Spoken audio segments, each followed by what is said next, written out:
And opinions you are about to hear are of the hosts and do not reflect the management of CaveRadioBroadcasting.com. Good afternoon and welcome to Down the Rabbit Hole. Today is Thursday, July 7th, year of our Lord 2016. You're listening to Down the Rabbit Hole. This is a Gen Pop Media production. So what's going on, guys? Nothing. Yeah, pretty much. Nice out, riding the bike. Yeah, we got some friends here today. We're going to have some more people coming in here in a minute that are just a little behind because of the wonderful traffic created by the 275. Yeah, well, they know we're on debacle. Eastern Standard Time, right? Well, I'm giving the benefit of the doubt to the other ones. I mean, we know why one of them's late. Yeah, right. So, Photo decided to come back and hang with us. What's up, Photo? Not much, man. Glad to be here. We're glad to have you. And we have the lovely Cathryn back. Cat, how you doing? Good. Doing really good. You know, they closed 6 Mile down in front of my place. So it's a double whammy. 6 and what? 6 Mile going eastbound is closed between Northville Road and Haggerty. Awesome. So I can only turn right out of where I live and go towards Northville Road. And now that 275. Well, you're a mess. Yeah, it's a right, mess. Yeah. So if anyone needs me, I'll just be at home. Yeah. Yeah. You need a, Pretty much. you need a helicopter. Yeah, totally.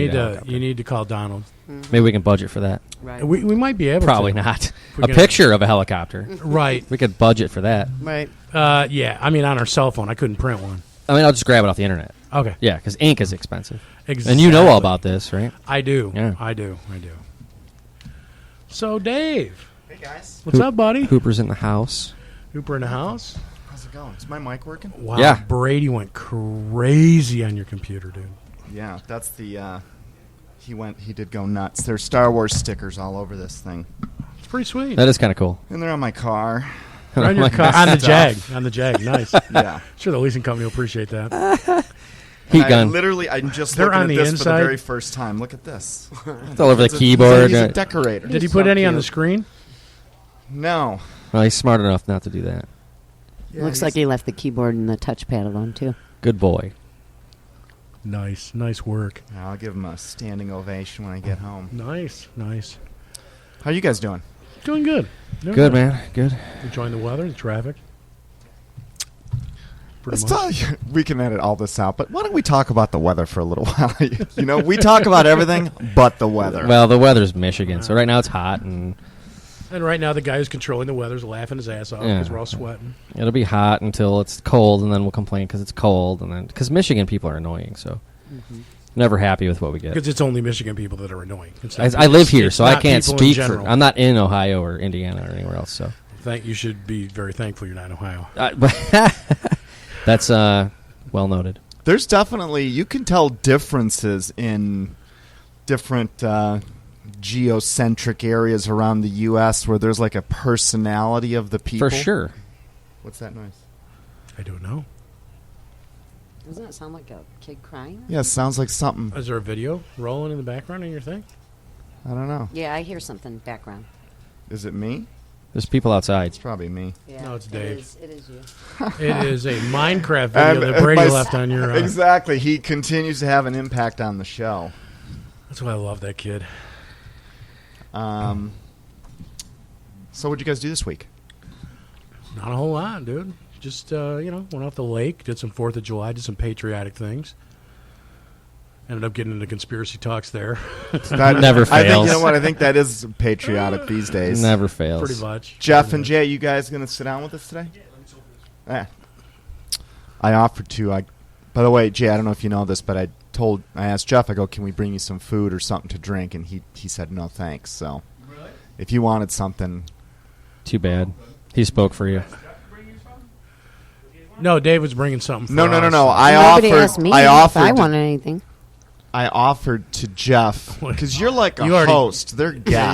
Yeah, you already took care of the candy rack, so... Yeah, the honeymoon's over for... You and I, we Yeah. mop after the party. Right. They're like the guests of honor today. So, and we can even, I think, we can throw a photo into this. So we wanted to try a segment today where you guys were asking questions like an audience might ask. I mean, they could be random about anything. Well, maybe not, water pumps on Fords, but anything in the realm of... No, Dave could answer those. I might be able to. Could answer those questions. So I have a ticket on my car. Well, although it's totally not interesting, but And I'm really good at trivia, so if you have trivia questions, I can answer those usually. So we were going to give that a shot, just see how it goes. So I've actually kind of been going through your guys' whole entire catalog and stuff. And the only thing... I don't think your mic's I don't on. think your No, mic's it's on, not. bro. It's not? Figure it out. Tell Kenny to get Where's in here the to earn his employee? money. Okay, just real quick. or share. You guys So, can share. Hang So on a I've sec. been... Hey, Kenny, we need you, buddy. So I've been listening to your guys' show a lot. I've been going through your catalog and stuff. And the only question that, before I even get into anything, I want to hear like the origin story of how you guys kind of all came together to put the show. Because I truly enjoy the show. It's one of my favorite conspiracy. I hate that word, conspiracy I know, theory. but it's what it is. But it is what it is. My favorite conspiracy theory shows. And yeah, so I was just wondering if I could get maybe a 2-minute each, just quick, like your background and how you guys kind of came to be. Because I don't know, I think this is a good group. It's pretty interesting. We always do it when we have comedians on our show, so we do like the origin story. Like, how'd you get here? What happened? Well, why don't we do it like this? Because I think individually would take far too long. So why don't we talk about how we got to sitting in this room? Yep, that's what I'm thinking. And I think either Dave or Howard does the best job of telling the story. You want to do Flip a coin. Go for it. Probably Howard. It started with the movie that Dave made, with The Anatomy of a Great Deception. Right. Quick story. He needed a graphic artist. They called me. I had no interest in conspiracy theories. Looking for a paycheck. Yeah, I can make a logo. So I got on board. And a couple weeks in, we were getting stuff done. It was obvious that we got along well. We were working well. And Dave made a comment about something in the movie. And I'm like, oh, I haven't seen the movie. He's like, dude, you're on the crew. You haven't seen the movie? I'm like, no, I got to get these logos done. And he's like, well, I'll tell you what. I'm not going to look at one more piece of art you give me or give you any approval on anything until you sit down and watch the movie. I don't remember this version. I know this is a story you always tell, but... It's what happened, as far as I remember. But then again, it could be the Mandela effect. We'll get exactly. We'll get into that later. I've got questions about the Mandela effect. I can tell mine in 2 minutes or less. If So me. so I sat down and I sorry, watched Howard. the movie, and for an hour and a half, my jaw was just on the floor. Because the way that particular movie was made, it appealed to me from a completely scientific and logical standpoint. And it laid out a conspiracy for me, because in the past you would tell me about aliens, any of this stuff. I'm like, whatever, okay? I always thought JFK stunk, but I'm just not a big conspiracy guy. And the movie really, really spoke to me. So as we finished post-production on the movie and did the premiere, we became closer and closer, and we started having these sidebar conversations where it was just me and Dave. It wasn't the whole team. The more we talked, movie got done. Dave laid on me one day that because of making the movie, he found God. And I'm like, I've had some issues with that over my life. And I explained to him where I was at. He started telling me, well, this is it. And we started having these long conversations about conspiracies and how they relate to the Bible and God. And about 3 months in, he's like, what do you need to get, what's the last piece for you? And I'm like, I don't know. There's still issues. And we were having a meeting, a post-production meeting at my office, and I had an epiphany that while I was always trying to find the source of absolute good, I'm surrounded by absolute evil. And we know that in nature, there's always a duality. There's always opposites. So if I can prove evil, then good must be real. Right. So if it's obvious the devil exists, God must too. From that point forward, we started talking about some other things with some experiences that Dave DiBiase was going for. He's been a close friend of mine for 9 years. His brother and himself had met Dave. Yeah, I met him at the premiere of the movie. And DiBiase said to me after the movie, he's like, we got to get together and talk. That movie was pretty cool. Because he came in the same way. And he's like, we got to get together and talk. Hooper seems like a nice guy, I want to talk about the movie. So we did a little get-together a few months later at my house. And we started having a conversation. Dave brought forth some of his experiences, and we started getting together as a group, the three of us, with occasionally other people, and just straight up talking about what we talk about here now. Right. And one night, Dave decided to record the conversation because we were doing what we felt was some pretty interesting conversation. He's like, I don't want to miss this. I want to listen to it later. So he came back and he's like, dude, I was listening to our conversation last night, and it was like really interesting. He goes, it's not just because it's us. I thought it was interesting. And then the idea was hatched that we should do a show. Yeah, last week after our show, I had my iPhone on random play, and that very recording, ironically, and we actually did a couple of them, but one of them from, and I looked at the calendar, it was almost exactly 1 year ago. It was like June 26th of last summer. Yep. And so I'm listening to this, it was almost exactly 365 days ago when we had that first... it was the first time in depth I've been ever able to talk with more than one person at a time about and lay it all out. These crazy topics, and know that I'm not going to get run out of there with burning pitchforks or whatever. And it was a great conversation, and I actually started listening to it again. I'd forgotten everything we talked about. A lot of it actually was sort of almost new information again because we forgot whatever it was we knew back then because. There's been so much. There's just a lot going on. It's so big. It's what J. Edgar Hoover said, which is, you come up and see a conspiracy so large, a regular person just can't get their arms around it. It's shielded by the size of it. But we kept. So I thought that was weird that just a week I was listening to it. Yeah, that is ironic. And I'd like to listen to it. We made it happen. We're actually producing these things. You're going to have to put that up. You have to put that up sometime. The original? Yeah, for posterity. Oh, yeah, I might do that. Couldn't we put it under glass at the Smithsonian or something? How do you put a digital file under next glass? To some giant bones? And so, I mean, pretty much that's how we ended up here. We decided that the intention was initially to do a conspiracy show and then to move on to something talking about Christianity, but really there's no difference in our lives anymore. Right.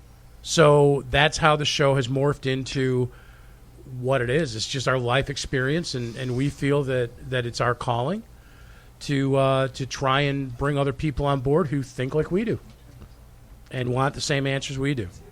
Catherine, you said you had a quick... You got 2 minutes. Well, get your watches out, people. We're going to see how well she does here. No, I met Howard when I was 15, and we were friends for years, but, just grew apart, not over circumstances or anything, just... time, and I got at the beginning of 2013. I was an atheist. I was told I would not live to see the end of 2013. I opened up a Bible and I asked one question: "Are you there?" And here I am, and I've got a clean bill of health. After that, I felt a calling to do exactly what we're doing right now. For Peter, it's 1 Peter 3:15. It's always be prepared to have an answer for those who ask for the hope that you have, but do so with kindness and respect. And so we're called to share our testimony with people and how we came to Christ. And I believe that God put Howard in my path. He made them cross, and I started witnessing to him. I mean, I don't know if you remember. I mean, every time I saw, and I think every time he saw me coming, he's like, "Oh, good grief, here she comes." Here's Cat again. All right, Jesus and Jesus. Where's the pamphlets? Okay. I was even asking him to make me business cards that said "Servant of the Lord Jesus Christ," and he's going, "Oh my God," And then boom, I get a phone call one day, and he's like, "Hey, you're not gonna believe what happened to me." So that's it. What about you, Dave? Well, I'm part of that whole story. So my personal story would take the whole 2 hours. So we'll just skip that, and I'm sitting here. So we'll wait for the spin-off. Yeah, I mean, it really would. I mean, it's just too complicated. But it all led to this. So for me, the biggest takeaway, and I love how you guys got here because I feel like that was through sort of like a positive experience. Like you were healed from certain death. Yes. I weigh 90 pounds, you guys. I'm 5'7". Impressive. I say impressive. Impressive. What's my problem? Wow. See, that's the world. Yeah, wow, it talking. Get it down to 85, and we'll be talking. We'll be talking. Yeah, cover or Sports Illustrated called. Yeah, for me, it started off as just a curiosity about something I saw on TV about 9/11, and it just led to a question, and then that led to more questions and more questions. And within a month or two, it was obvious 9/11 was a completely fabricated false flag event. But I didn't stop there. I actually tried to. I was now having trouble, like, interfacing with the world. I was starting to have problems in my marriage. Betsy was, I say marriage, we weren't technically married, but Betsy was pregnant at the time, and I needed someone to talk to about this stuff. And she just was not emotionally available. She was pregnant with a child, and that, rightfully so on her part. So I just kept digging, and I started to do what Deep Throat suggested, which is follow the money. And that was a big clue. It had several periods of time where I literally tried to forget all this and just go back into the world. In fact, Jay, the business we're talking about getting started was the one that I would have gone back into. But there was something eating away at me, which I even had a hard time saying this 2 years ago, but I really do believe it's what we call the Holy Spirit. I mean, I don't even know who this person is exactly or how he works, other than God said he would be here. And I'm now at the point where if it's written in the book, even if I don't understand it now I trust it. But as recently as a few years back, I still was an evolutionist. I thought this story of angels mating with human women and creating giants was obviously a farce, because we would have seen the skeletons and et cetera and et cetera. And one of the things that was difficult to deal with was that I was looking at evil every day, not looking for it, but in the search for truth, I was finding it through really the Bible would call them the children of Satan. Literally, I mean, these people are the kings of the earth, they're the rulers, they're the ones behind our banking system, and even with all that said, I was on my 8th or 9th guy that was an Illuminati defector, someone that was out of a secret society, or someone that was claiming that these Luciferian groups, we're all connected, we're global, and we literally interface with demons. They conjure them up. They're a source of power for these people, and certainly these people are the most powerful people in the world. And it was the 8 or 9th guy, and it was a guy named Roger Morneau. And all of a sudden, and I remember the night, it was November 22nd, 2011. It was like 8 months after I'd started looking into 9/11. And by now I knew the Illuminati was real, but I had not associated them yet with evil, as in biblical evil, like the synagogue of Satan.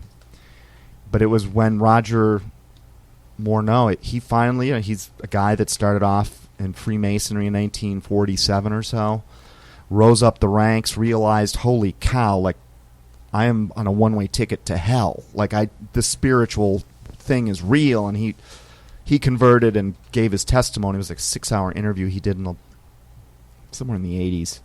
At least that's what they looked like by the interviewers' outfits. So, and something hit me.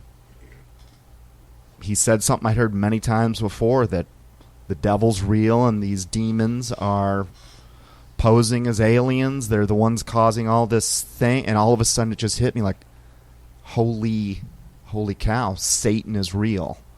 Hence, Jesus is real. Like, I literally found Satan before I found Jesus Christ. But the minute I knew, something happened, and I don't know what it was, but it was an information dump like I'll never understand. I pretty much fell down. I had goosebumps all over the place. I can't explain it, but in the moment I realized it. I didn't know anything yet. I didn't know the Bible. All I knew was, holy cow, Satan is real. Jesus must be real. This whole God must be real. Heaven and hell. There's something to the Bible. That's all I knew back then. But that's what got it started for me, and it's sort of turned into a. When did you start reading the Bible? Probably the next day, November 23rd of 2011. How many years ago was that? So 4.5, 5. Yeah, I mean, I'm just. Because the amount of Bibles you've gone through is mind-blowing to me. I mean, the way you eat that thing up, it's unbelievable. I rocked the New Testament this whole week. But you have to understand, I can do it full time, and I do. But you can spend your whole lifetime in there, and you'll never understand it all. That is a 3-dimensional book, and it's 3-dimensional on multiple levels. I mean, you could even make a case that it's a 4-dimensional book. It is not just reading letters on a sheet of white paper. There's much, much more to it. And I'm not talking just Bible codes, and I do think there is something to that. But the mathematical structures, the book, the messages written in the book when you use skipped letter sequencing. So when you look at every 7 letters, for instance. Like, do you guys know this one? You skip every 7 letters in Genesis, and it spells out Torah. Yeah. Then in the first, the first sentence of Genesis, and it's actually T. There were no O's, so it was or TORH because the A was silent. So that's how. I might be getting the letters wrong. And then you do it so it happens in Genesis, could be an accident. Then you do it again for Exodus, and it spells Torah again. That's kind of weird. It's going from left to right. Then you go to the middle, the third book, which I believe is Leviticus. Correct me if I'm wrong. Chronicles and Deuteronomy, I think. So there's nothing in Leviticus like that, every 7th letter. But you go to Deuteronomy, and now it's 7 letters. It spells Torah, but it's spelled backwards.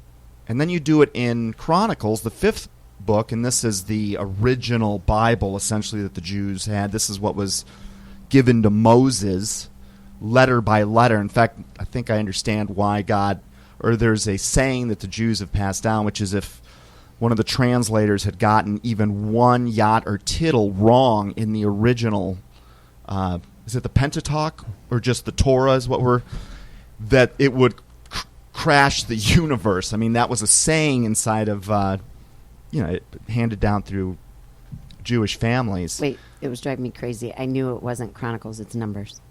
I just wanted to... Thank you. Sorry. Thank you very much. So then when you go read it in the 4th and 5th books, you've got Torah spelled, again, backwards using the same letter sequencing of every 7 letters. So you've got Genesis and Exodus reading from left to right, pointing to Leviticus. And then you've got Deuteronomy and Numbers that also say Torah in reverse, pointing also to Leviticus. Which is the law. And if you, each of those were on 7-letter sequencing, and if you do a 7 times 7 and do a 49-letter, every 49th letter of Leviticus, you get, it either says Yahweh or says Torah again. But mathematically, who figures this stuff out? Who sits around? Well, we've had a couple thousand years to yeah, I guess mess with it. So I think it works. And I was just reading this in the New Testament. The body of Christ, it's a well-oiled machine. Like, not everyone's a healer. Not everyone has the faith that Cathryn has. Some people have wisdom. Some people have knowledge. There's different things you get. I think what happens is, God said, it is the honor. What was the quote? He says it's the honor of. It's the will of God to hide a thing and the honor of kings to seek it out, or something like that. Basically, he's saying that there are a lot of hidden nuggets in this book, and maybe through the Holy Spirit, when the time is right, he fires someone up and puts an insatiable desire to go get some answers about something, and they get it and they publish their work and they do it, and then other people in the body of Christ look at it and they check the work and they review it, and it's almost like a peer-reviewed scholarly type of piece of work, and it sort of becomes like part of the entire dialogue that we have today. And a lot of what we go off of are what other people have done. Like Russ Dizdar, we bring him up 30 years ago when he started sending counteragents into secret societies, I don't think he knew where this was going to lead. Right. He was just following what was his obsession. Right. I had Yeah, this he just followed 9/11 his obsession. I think we all have this calling. All of us do. Hey, are there more other hitting things like that in the Bible? Are there tons of stuff like that with numbers and codes and So much so that if you are if you have any sense of truth in you, that the evidence is so overwhelming that mathematically what is put into that book cannot be there by accident. It's impossible. And we could do these nuggets in the Bible all day long. Is that the Bible code? Is that what you're talking about? Bible code's a little different. That's something that got popular when computers really started analyzing every single word in the Bible. And this is hard to understand, but so you've got, I think there's 24 letters in the Hebrew alphabet, if I'm not mistaken, give or take a couple. So you got to understand we're measuring this against random chance. So you take things like words like, big events that are now in our history but would have been future events from the Bible's perspective. You take words like Kennedy or Dallas or Twin Towers or famous presidents, things of that nature. And you can find these using this skipped letter sequence. Not every time. Yeah. We have a caller. Oh, we do? Yeah. It's probably a wrong number, but let's put it through. Bring him on. Last time I was. I'm not sure if I did this right. Hello, caller. Hey, how you guys doing? I know that. I know this Is is. this my little brother? This is Thomas? This is my brother Tom. Hey, great show, guys. Hey, Tom. Hi. Hey there. Hey, I just want to make one comment. I read the Bible code years back. I wasn't sure how I felt about it, but one thing that I thought was amazing is the author of the Bible code went to the Prime Minister of Israel at that time, Yitzhak Rabin, and said, "Hey, bro, you're going to get assassinated on this date." And they didn't pay any mind to his warning, and sure enough, he got assassinated on that date. And then the Mossad ended up questioning the guy, and how'd you know about it? And Michael the Drosnin? Bible code. Is that his name, Michael Drosnin? The guy who... I don't know, but I remember the original Bible code book, which is, this must be about 15 years ago. I believe he was a Hebrew...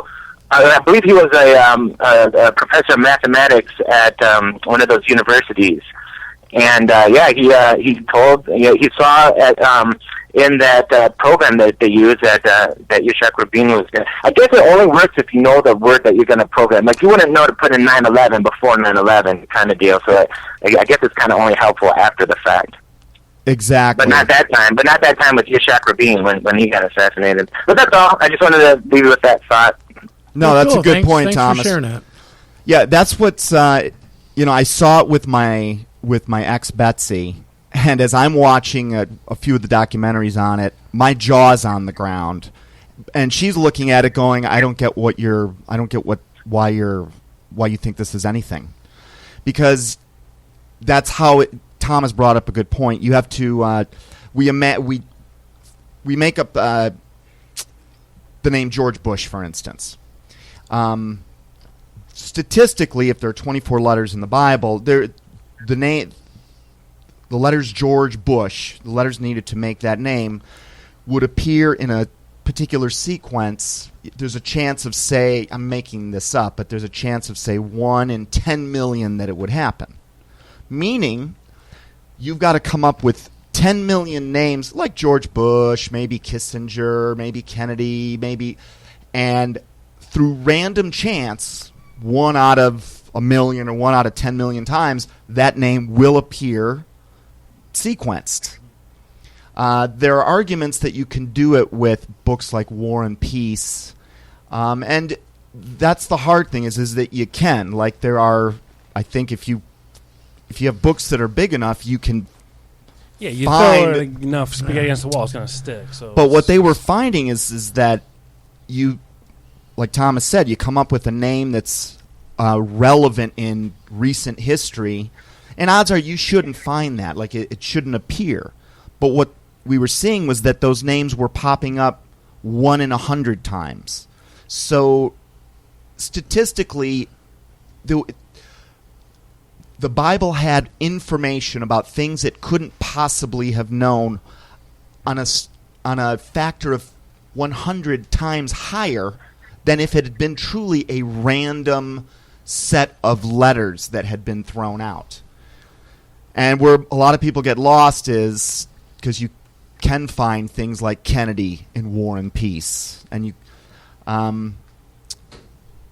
but those books you have to go through many, many, many more names to find something that actually is meaningful in today's, in today's. So is there a way, like with all those different things in the Bible, do they all add up to something big? Can they all be like pieces that kind of be put together a big giant puzzle? Or? Well, the Bible itself adds up to something big. What about all the secret It codes? may even be that we are in some type of simulation, and because the Bible kind of seems that way itself, like from Genesis to Revelations, how it's all intertwined, and even when they found the Dead Sea Scrolls last century, Christians were holding their breath because it was written basically at that time 2,000 years ago, and they're holding their breath like, well, what if this is different than what we've been saying? What if it changed? And it was spot on. Nothing changed, which was amazing. And up 2,000 years. Right. Yeah, and there's different variations of the Bible, of course. That whatever you want, like Gideon's versus the NIV and all that stuff. But relatively, it's all the same. Yeah, they're not that different.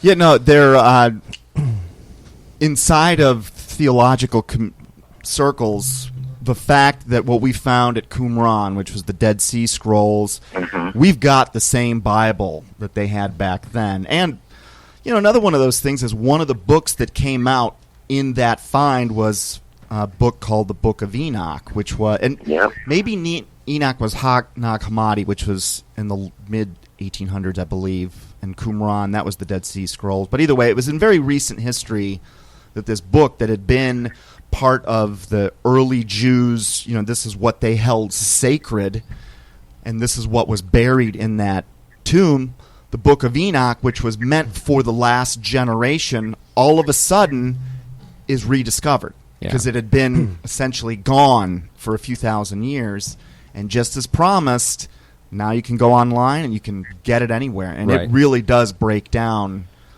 the specifics of what happened with those fallen angels and the role they're going to play in this coming deception. It definitely fills in a few blanks, doesn't it?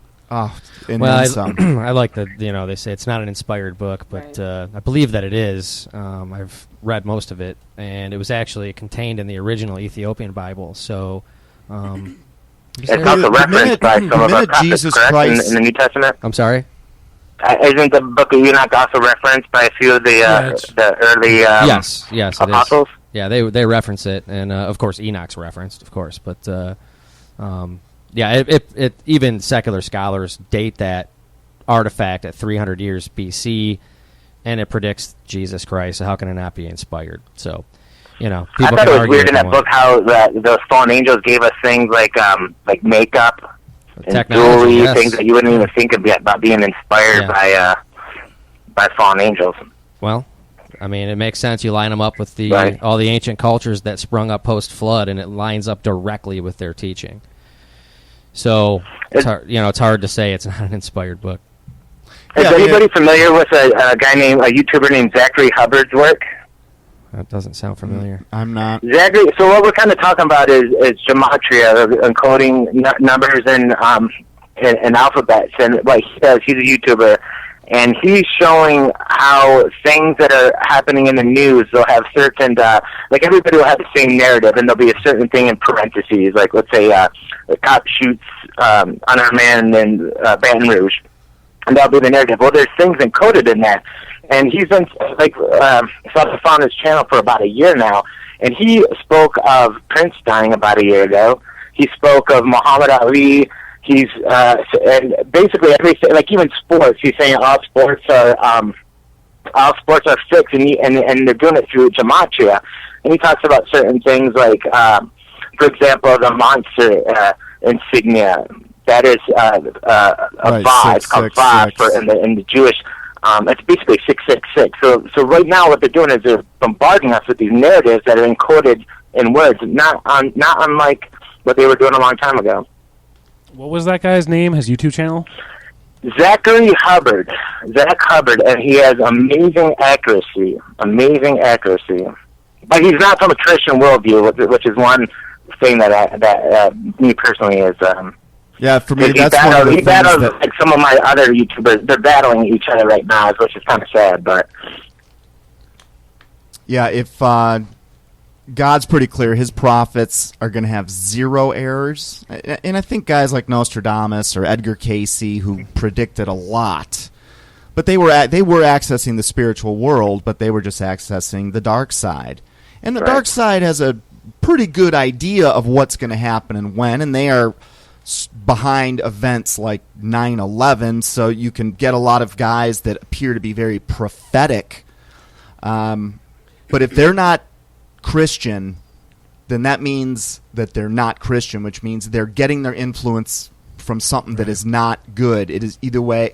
So he may be very accurate, and he may get his information from a couple different sources. He may just be nothing more than a high-level Freemason, for all we know. But that you can test the prophets, because the ones of God will have zero errors. Is Nostradamus, is he still accurate? Is his stuff still kind of being looked at anymore, or is it just kind of doesn't matter? Well, it's kind of accurate. If you look at, it's like, it's never, names are a little convoluted.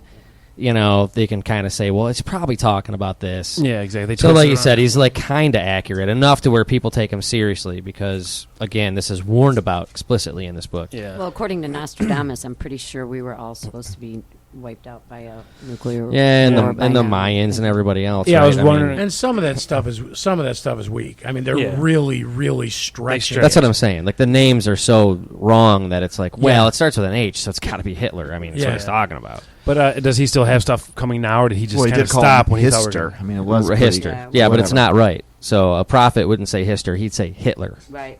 And draw a picture of him. Kind of like and have his like birthday. the letter that, and know what his dog's name is, and that would be that specific. Cyrus, the Assyrian king. Yeah. And God wrote a letter to him 130 years before Cyrus was even born. So this letter is essentially under a glass window for 130 years, had been given to, maybe it was Nebuchadnezzar, an earlier Assyrian king. And, this thing has been sitting there forever, and I don't know if it had instructions to be opened by King Cyrus when he said... It was addressed to him. All right, so either way, the public has eyes on this thing for 100+ years. It's been there for them to, they can see it like the Declaration of Independence underneath a glass. And when Cyrus becomes king, he is told, you're supposed to read this. And he reads it. Now, this document that had been written 130 years prior... it's just talking about Cyrus. You're king of Assyria now. You're a good man. No, what? It wasn't Assyria. It was, Nebuchadnezzar was Babylonian, and he was. Give me a second. Go on. That was also the name of the ship in the Matrix too. It's but probably the same thing. The point of it is, though. I'm sorry. I'll find it. So there's stories like that. Not just through the Bible, you can actually find those Persia when they're backed up by extra textual, like non-Christian writings that relay the same story. And this is from people that have a vested interest in the story not being true. Are there any people like that kind of predicting anything recently, or is it all kind of old? Thousands of years ago. Has there been people like within the last 100 or so years predicting pretty accurate, like prophet like stuff, like you said, that they're spot on and accurate? Is there stuff like that happening now? A lot of things in the Book of Revelation have come to pass. Yeah, I mean, it's not like a person hasn't. But I mean, like recently, like some guy in Nebraska, like, dude, on this day, this is going to happen. No, I think the only thing I'm aware of that's of any significance like that is, and it's in in Israel and the Jewish faith, is they had, and I'm going to get this totally wrong, but if you look it up, you'll find it. And it's not the two witnesses talked about in or in Revelation. It's actually something from the Torah, but it had to do with setting the calendar in Israel. And someone will show up. Are you aware of this? Okay, someone will show up. He'll be a witness, and he'll do something, and that actually marks the start of like a reset of a calendar. And that just happened either the tail end of last year or this year. Yeah. One person I forgot about is Jonathan Cahn. Yeah, I don't know if I call him a prophet. Yeah, I call him a false witness. His last name is Khan. It's and he's and that is their sense of humor, literally. But it was Scott Anderson or Steve Anderson out of Arizona, who's got a lot of good YouTube work, and it's very clear in New Testament. No one calls himself rabbi or father now that Jesus has been here. Like, that's who it is, and this guy refers to himself as rabbi. It's kind of a giveaway, and but I do think that God used prophets all throughout human history, and I do believe He has prophets today. They just don't. They're not in the ears of kings like they used to be. Now, His warning to us was, don't be deceived, because many people will come and prophesy in my name. He didn't say, don't believe any of the prophets because I'm not sending any more.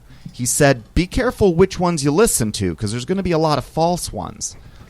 And I listen to those people a lot. There's no one that I follow, but when you sit back and just listen to 20 people all claiming to be a quote-unquote prophet of God, putting their testimony on YouTube, sometimes in different languages, there'll be this polarization. You'll find half of them are all saying pretty much the exact same thing, like, this is a warning from God, things are about to go down, He doesn't do anything without a warning, I am giving you, it's like at our doorstep, it's right down, they don't know dates. And then the other 10 are probably spread out all over the place, like they're like the random accidents. But the guys that have a similar story, you start to put them together, it's a little meaningful for me. But anyone that it claims to be a prophet these days, not a single one of them saying things are fine and we're going to be. They're all saying, get ready for massive world upheaval. Yeah. Right effing now. Yeah. Like right now. I keep hearing that. It's nothing positive. And that's why I was wondering if there's there might be some kid in Nebraska like, this is going to happen, but people aren't listening. Like, shut up. You're not a prophet. You're some little kid that doesn't know anything. So I wonder if these days people might be a prophet. Did Jay show you that 15-year-old Jewish? So did I. Did you guys see that the 15-year-old Jewish kid that had been given a tour of, it sounds like heaven and hell? No, I haven't seen that. So I believe the guy had a spiritual experience, but I think that is the demonic world can mimic the heavenly world, and the demons can pose as angels of light. And he said a lot of things that at the end he's like, your works are what determine where you go. That, I think, is a lie out of the pit of hell. Well, it is, actually. Yeah, it's in direct actually a direct the Bible. Yeah. And he mentions nothing about Jesus Christ. Yeah, so it's obviously not. What I thought was weird about it, but he did say, I'm sorry, was the rabbi. It seemed like that rabbi was kind of like feeding him a little bit. You know what I mean? Like the rabbi was kind of giving him cues almost, but I thought it was still interesting. He claimed that Obama is Gog of Gog and Magog, or was Obama Magog? I think Gog is a people, which I thought were the Russian people. That's. So you it could be careful easily, with that stuff, man. Without a doubt. And we always say on this show, don't ever trust any one person. Just don't. Look at 100 of them and just pray on it. Let it sink in. What you will be feeling is true. You'll know the difference. It'll come. It'll happen. You'll know. It will definitely happen. And it's like falling in love. You can't prove it in a court of law, but you know how you feel about the one you love. And you can't win that court case by courtroom standards, but you only need to win it. And so you're the only one that matters what you know. And that's why I wouldn't follow any one person. It's a recipe for disaster, I think. I like how you're saying that because I watch a lot of movies on YouTube, conspiracies, all kinds of stuff, and some of them you can just tell, like, this is just some nonsense. But some are like, I just feel something about this one. This one, there's something here. This is, like, so. Right, and then you go out and you do your own research. Exactly. I mean, it all starts with a spark. It sparks something. It's like, wait, there's something there. You find one video that's talking about something. It's like, whoa, wait a minute. No, that makes too much sense. Mm-hmm. But then you have to find corroborating evidence. Yeah. I mean, you're doing yourself a disservice if you just look at one source and all of a sudden you're screaming from the rooftops. Yeah. There are some people I do trust implicitly. Sorry, Kat. Chuck Missler's one. But even with that, it's like I recommend him, but I wouldn't say just do one teacher. And there's some examples. He's the best, in my opinion, for our kind of people that are research science based. That's who he talks to. What were you going to say? Well, I have a question for Jeff. Have you got into the Word? Have you gotten into the Bible? Not really, but now that you guys are talking about those, like the Bible code and stuff, I want to try to look at that and see what's, research that more, because I haven't really got much into the Bible lately. So yeah, I mean, if I can just say, like, and this is my opinion, everybody, including myself, goes all around the Bible to learn about God. Mm-hmm. From talking to people to listening to sermons to reading so many books. I mean, the market for Christian books is phenomenal. I'm working on one. And so my point is, it's called the Word of God because it speaks. Mm-hmm. And I feel like opening a Bible is going to save you a lot of time. Yeah, what I got, here's an easy one. Here's an easy challenge for you, okay? I want you to read the book of John. One chapter a day. Yep. Do they have it will take you 10 minutes. Can I get it on Audible and listen to it? Yeah. Yes. Absolutely. Oh, here we go. We're on to something now. Jeff, when we go on break, Bible app, I'm going to download the Bible app onto your phone. It's free. Well, I have to listen. I don't like reading. Somebody told me. It's you can It'll read it to you. Yeah, if I can listen to it, perfect. It will play it to you. I had someone very, very early in my walk. I was trying to figure out where to go. I wanted to read the Bible, and there was a challenge I saw in a YouTube video where they said, read the book of John. That's where a lot of people will suggest that you start, and read one chapter a day. It's going to take you a month. That's the book of John about Stone Cold, John 3:16. Yeah. Yep. Yes. Yeah. Yes. And you know, John Cena. John Stone Cold Steve Austin. Stone Cold. Yeah. But see, here's what's No, interesting. I'll check it out. Sorry. About the Gospels is, Matthew was a Jew, and his gospel was written basically to the Jewish audience from a Jewish perspective. And Mark, he was, I believe, was he a Gentile? I think he was. I thought Luke was to the Gentiles. Matthew, was he to the Jews? Then one was to Luke was a doctor. already existing Christians. And Luke was a doctor and a historian who actually wasn't around Jesus at all. He went around and basically he was kind of like an investigator. Mm-hmm. He did the investigation. He even starts the book like that. But John, that was the way that John refers to his own self is he's like, yeah, so the disciples and the one whom Jesus loved. I mean, he's like Jesus's boy. Yeah. Peter was not at the cross. John was at the cross. I believe John, if I'm not mistaken, was the only of the guys that was at the cross, right? I didn't think any of them were. So the point is that John was like Jesus's boy. You know, like he just was in love with Jesus. He and really he's described by many other prophets and many other people in the Bible as the one whom Jesus loved. Right. Yeah. Right. No, like I was saying, I've been trying to. I've been looking at the conspiracies. I'm into all that stuff, and then I've been trying to just when I watch something now, I keep it open mind. Like that could be some demon stuff there. That's some heaven hell fighting. That's not just what they're telling you on the surface. There's more to it. So well, there's a reason why that resonates with you too. I mean, because this is. I had struggles for a long time with a lot of these issues that people consider to be commonplace. Yeah. And then when we get to this, I mean, I think it's ridiculous, but it is what it is. Yeah. I mean, I think it's ridiculous that I have an easier time believing that aliens are the demons from the Bible than benevolent, sweet little creatures from another planet. Yeah. You know what? For me, what I kind of found, what I guess with conspiracies, what kind of brought it to God for me was the question is, why is it still happening? Because if you think about it today in 2016, they have power, they have money, they have everything that you would want.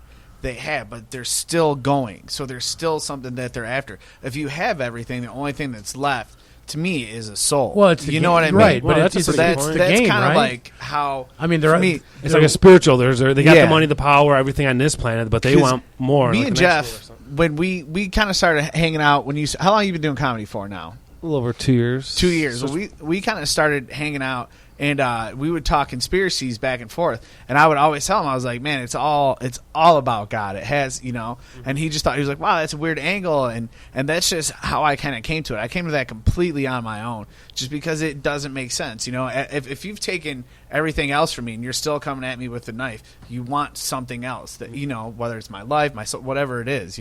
So that's kind of how that's God. what it's got. That's what it's became- about.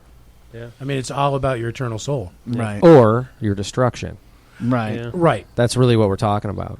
I haven't thought about it that way because, like, the Illuminati, all that. Like, I have all the conspiracies. I kind of connect the dots, and I feel like the Jesus and the heaven, hell, the that's all like the last piece to kind of be like, all right, this is what's really happening. I think I'm getting there. I'm pretty. But you got to understand that the people that are in the Illuminati that are pulling this off, it's not like they don't think they're doing anything.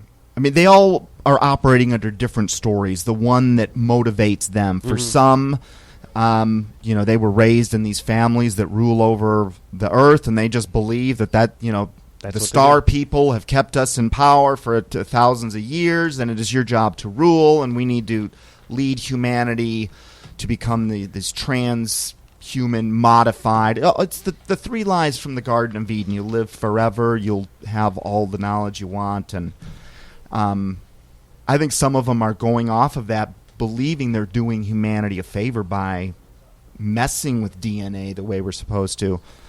There are others that truly are flat out Luciferians, that they praise this entity, which they refer to as Lucifer, and he apparently materializes, and he can look like a regular person, and a lot of his demon commanders also materialize, but they view him as a good God where there was a mistake in heaven and it's going to be rectified.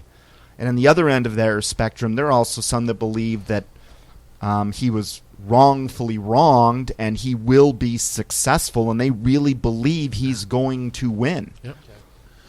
So then they might not be bad people. They're just kind of being controlled by him, manipulated him. Like, all right, this is it, and they're like tricked, Right. like They're you just, said. The deception. they're buying the deception. Yeah. That's all. You don't.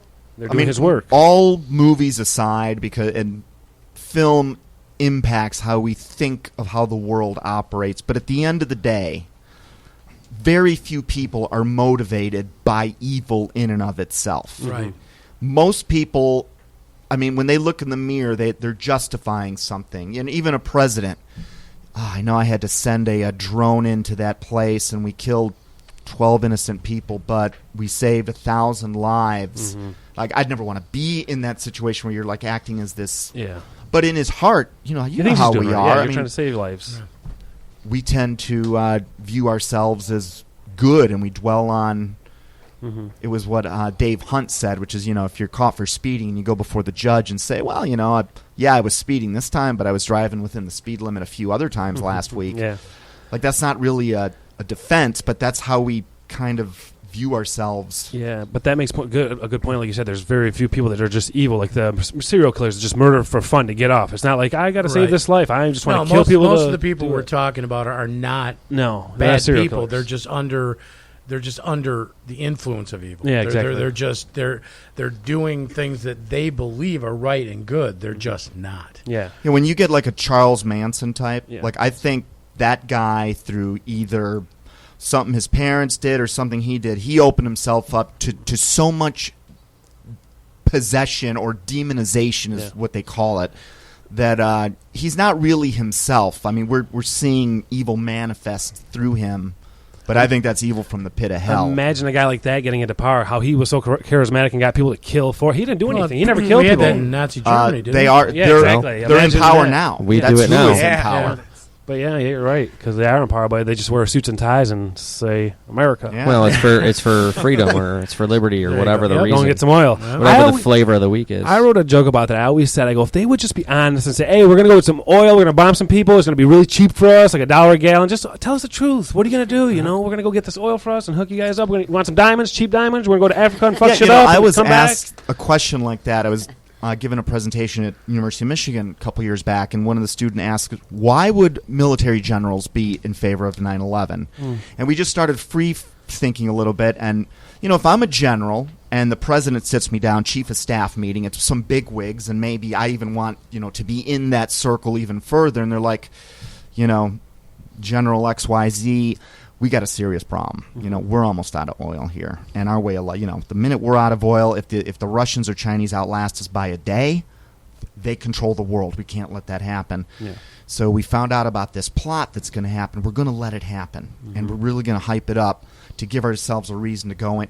I could see a general going, okay, I understand. Yeah, we're preserving the American way. What's that called? You can Collateral swear me to damage. secrecy. collateral Yeah. damage. That's why I always say to people when they argue, and I say it was an inside job, and they go, well, they wouldn't kill those people. I go, imagine this. You're thinking you wouldn't kill 2,000 people. If I'm one of these people in power, 2,000 people is nothing. I'm going to kill them. I'm going to get me $10 billion on money. So and they power. kill why not? They kill like 45,000 people with a single bomb. Exactly. But a normal person can't comprehend that. They go, no, they wouldn't kill 2,000 of their own people. They go, it's not their people. They live on a global scale, and 2,000 people is a drop in a bucket from $10 billion in power. Our military intervention in Iraq has racked up many 2 millions? million deaths there alone. Yeah. And For our that's through- 2,000. and a lot of those are our guys in a false war. So to say, oh, they wouldn't kill our own people, the evidence is sitting right in front of you. They do, and they will. And the Bible also says they will. It's not a secret. Yeah, I hate. Are you guys taking a break? Yeah, why don't we take a break? Why don't we do that? I'm going to turn over to Kenny. We'll pay some bills, and we'll be right back after the break. Welcome back to Down the Rabbit Hole. So we are going to continue our question segment. We're going to go to the lightning round. Yeah, you guys should actually pick who you want to answer it and mix it around. Otherwise, we'll be... Or you could tell us if it's, Rogues Gallery question. Rogues. He's a rogue. But I'm gonna turn the microphone over to we'll let Jeff hit us with a few questions first, and then you guys just hit us. We will answer as best we can. All right. Like you guys know, I'm pretty big into conspiracies. I kind of got them. I think of most of them. I kind of understand what's going on, but they say if you think you know what's going on, it's a lot worse and all that. Right. So what about I keep seeing it pop up. It keeps coming up over and over, the reptilian people. Is there anything to the queen being a reptile, or is that just all... Because you see the videos where eyes changing, but I did graphic design for years and worked on commercials, and I can see what they can do. I watched Avatar. They can change shit. So I'm like, I want something proof. And I got the Princess Diana thing, how they killed the shit out of her. So, but the reptilian people, what do you guys think about that? Because I keep looking into that, and I keep seeing nothing that's... Anyone else want to field that one? For me, I guess I don't really care about that one. To me, it's... But there is some... All I saw was Justin Bieber do something that weird. one was Miley Cyrus and all these other... But I think Dave probably knows more about the reptilian thing than I do. I think Dave is a reptilian. His face is actually... He might be. I'm a little with you. I don't really care, but I'm like, it's kind of interesting and cool. It is. I don't know how it fits into the truth, but maybe. I just look at that as demonic. It could be, and activity. that could be exactly. Well, what it's a common thread that keeps coming up, but one of the things you have to realize when you're looking at these conspiracies is that Dave talks a lot about disinformation agents, and there are a lot of people that will start a ridiculous conspiracy just to see how many people will bite, and when they prove that conspiracy is ridiculous, it means that all conspiracies must be ridiculous. Yeah, and it's a good distraction. Yeah, no doubt. But for that one though, like that was actually one of mine too. It seems like in the Bible, like they always talk about like the devil's a snake. You know what I mean? Like do you think that there's anything to that at all? Wait. Yeah. I was just reminded of something. I was reading the book of Exodus the other day, and I looked this up because there's, when God first reaches out to Moses, he says, put your stick on the ground. It turns into a snake. Right. Then he sends Moses and Aaron to Pharaoh, and he tells him, I want you to lay your stick down and see what happens. Well, when they do that, the snake or the staff turns into a snake, but the Hebrew word, the snake that it turned into when it was just Moses and God, was like a regular snake. the Hebrew word for snake, or the Hebrew word, for snake with the staff and Aaron is like crocodile. And the Egyptians used to worship crocodiles. So they're saying, that's alien in nature. I don't know. It just popped into my head. Again, if there's truth to it, and this is in my mind, if there's truth to it, and there's people that are actually these reptilian beings or whatever they want to classify them, and they're shapeshifters, it's clearly demonic. Clearly. Yeah. And I think that's what it represents to me, is that if it is true, and for all I know, maybe it is true. Maybe there are these things underground, and people have actually had shootouts with these things of stories that have been told. I heard about that one, yeah. And, maybe it is true.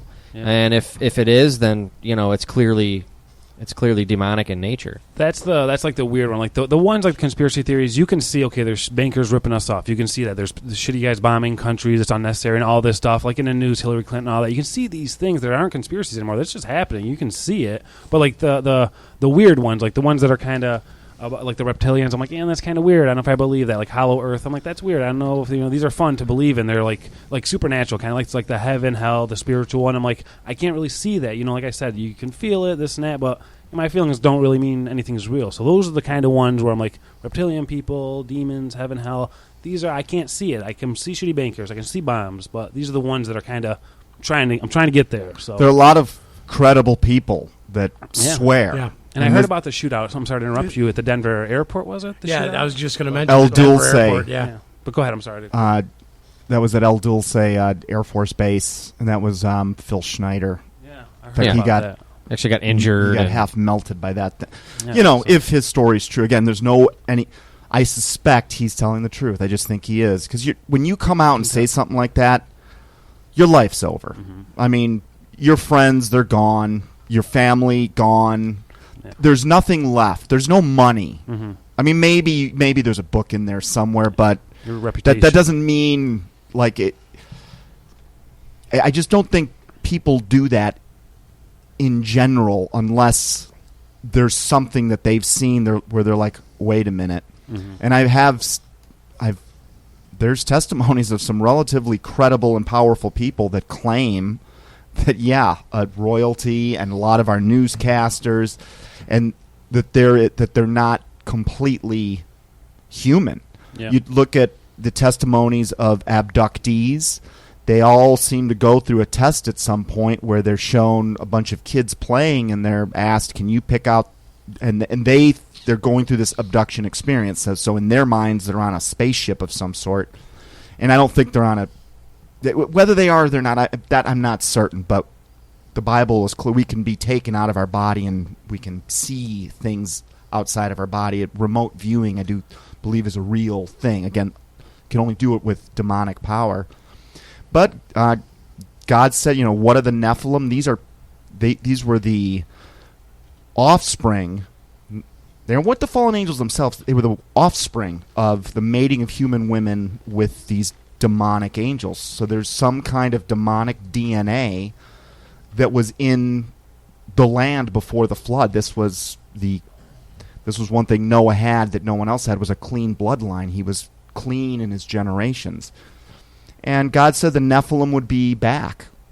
They'd be back on the earth someday. So he predicted there will, literally the seed of Satan will be at work behind the scenes, hidden from the masses. And it wouldn't surprise me if there really are these hybrids. Now, if they do come out, the story's going to be that, this hybrid race has been interfacing with Earth for 50 years now. And there'll be a racist for judging them for being half lizard. Absolutely. And I think that, frankly, I wouldn't be That surprised lizard if restrooms. the Antichrist is going to be there'll be 62 different types of lizards. Reptilian. I identify with being a lizard, not a. What's interesting about the reptilian thing is originally there were 5, and if I have this again, don't just listen to me, but I didn't research this before the show today, but there were originally 5. Cherub angels, seraphim and cherubs. Those are like the 2 highest powers, and the highest one of them all was Lucifer, and he was the angel that covereth. And what I took to mean from that is that God's light is it's like looking into the sun. I mean, it actually hurts. And Lucifer had been made to cover his light so that other heavenly creatures could talk to God, because there's nothing but light in him. There is no darkness. And if you look at Ezekiel, when he explains what he saw in God's throne, you've got 4 winged creatures, these very strange creatures. They've got 4 heads, they've got multiple sets of wings, they all move in unison with God's throne according to Ezekiel's vision. And the 4 types of creatures on earth are represented currently by these 4 that still exist in God's throne, where you've got one that represents animals, one that represents humanity, one that represents birds, one that represents fish, and I don't know if that's the category, but and there was a 5th one at one time, which was Satan, and he was the angel in a sense of the creepy crawly things, the insects, the worms, the snakes, they were part of God's creation. And when he fell, he maintained that dominion over the reptilian creatures in this world, and apparently has had, I don't know how that dovetails, but it gives him a certain easier or better access. So it doesn't surprise me that it was a snake in the Garden of Eden. And I do now take that literally. I really do believe that Adam and Eve were taught. I know it sounds crazy, and I can't ever prove it, but I guess maybe that's faith, is where I would have laughed at you a few years ago. But yeah, if you prove the queen's a reptile, you can prove that the snake was a real snake. So that kind of all ties in. If the queen is a reptilian, you can kind of prove that. Then it's all real. Then there's the devil. He is controlling her somehow, and that all would make sense. So to get his DNA. Sounds like he's always wanted to share his DNA. Mm-hmm. God, in the Garden of Eden, he's talking to Satan, and he says, your seed, so it's not a human seed he's talking about the seed of Satan. He goes, your seed, your descendants will be on the earth with her seed, which at the end of the day, Eve gets us to Jesus Christ. And these 2 DNA lines were going to be active in the world.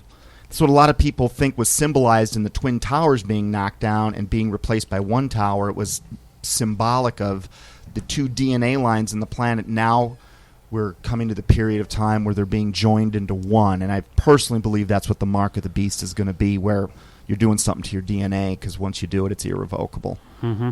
But that all kind of makes sense, if you look at the queen and the reptilians, because it's always maybe it's a way for Satan to kind of keep control of Earth. He can go through a reptilian person, a hybrid that's kind of part lizard, part human. He controls them, and look who it is that people say are reptilians. It's high up, powerful people. You don't hear somebody like, oh, it's some poor guy that lives down the street from me, some homeless guy. He's a reptilian person. It's powerful, rich people that are controlling the world. Yeah, hyper powerful. And if I'm Satan, that's who you want to control. Yeah, I'm either going to find the people that are already in power and get a way into them. But believe me, he's a good salesman. Over 2,000 years, he's probably cracked into many families. And once you're in, very hard to get out. And he rewards them. How? Yeah, they're not. He's never the local beggar. These are the rich and powerful, the famous. These are the people that we see on television that we get all of our cues from, all of our everything. Yeah, and celebrities have said, there's all these videos of them going, I wish I never sold my soul, or there's older celebrities, musicians. That's the difference. That's the difference between Satan and Christ, is that Satan wants to rule from the top down. Mm-hmm. He wants to get the most powerful people and then have them command everybody to follow them because they have to. Mm-hmm. Christ wants to lead from the bottom up. It's the difference between the capstone and the cornerstone. Christ is the cornerstone. He wants all the people to influence the leaders. Mm-hmm. Satan uses the leaders to influence the rest of the people, and that's what we've been experiencing in the last 100 years. Yeah, that's here in America, here in the United States. I think there's a key to that. Deep. The lizard people, like you said, it's all something there. Yeah, I personally think I think we're going to find out soon, but Yeah, we'll find out. I was right? thinking too, because I kept, like I said, the reptilian people kept popping up here and there on the internet. I kept seeing them, and I don't really research it. But then it's like, then you see the weather, like it's abnormally warm lately, and it's and like, what are reptiles like? right? And this summer they keep saying it's going to be chaos, and the end of the world's coming. This is the end of the world. I'm like, dude, it was hot as hell in early spring when it was supposed to be 60, 70. It was No 90. spring this year. And unruly alligators in Florida. Exactly. Yeah, That's what I was going to say. Out of control down there. Eating So babies. it could all be one, something coming. One thing before we move on, one thing I do want to say to your question was, I found, because we're obviously researching a ton of topics for this show so that we can try and, put a format together and do the show and talk about the topics that people want to hear about. But I found that as I come across these topics like reptilians and things like that, I come across them for a second, I'm like, whatever. And then I move into our show topic, and that always takes me. There are always many other things I find as I'm researching a topic. I'll find a nugget here, a nugget there.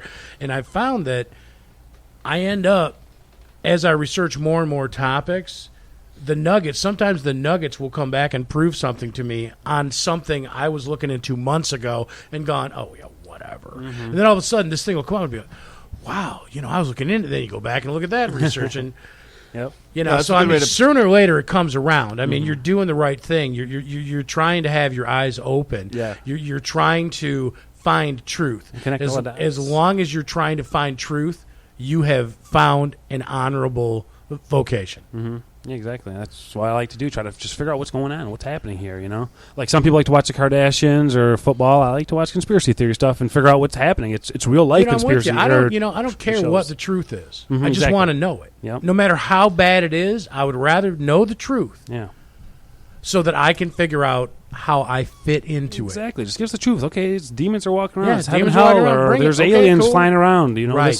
Tell us what's happening. It might scare people, and okay, they go crazy. And once everything calms down, all right, well, this is our reality now. This is how we live. Yeah, I've got a child to raise. Yeah. And in order for me to raise my child properly, I need to be able to tell him what's happening, what's going on, to prepare him for life, or he's just going to live in Canton and, That's shop at IKEA. Yeah, my mom always bitched at me because, like you said, the holidays talking about conspiracies, and I always bring it up. That's kind of all I know. And she goes, "Why are you so worried about this?" I'm like, "I'm not really worried. It's just something you should be aware of. This is what's happening in the world. Just know it." She goes, "I don't care." I'm like, "Well, that's what they hope for." I love my family to death, but my political views are often very, very unpopular. I think it's a legitimate way to find God.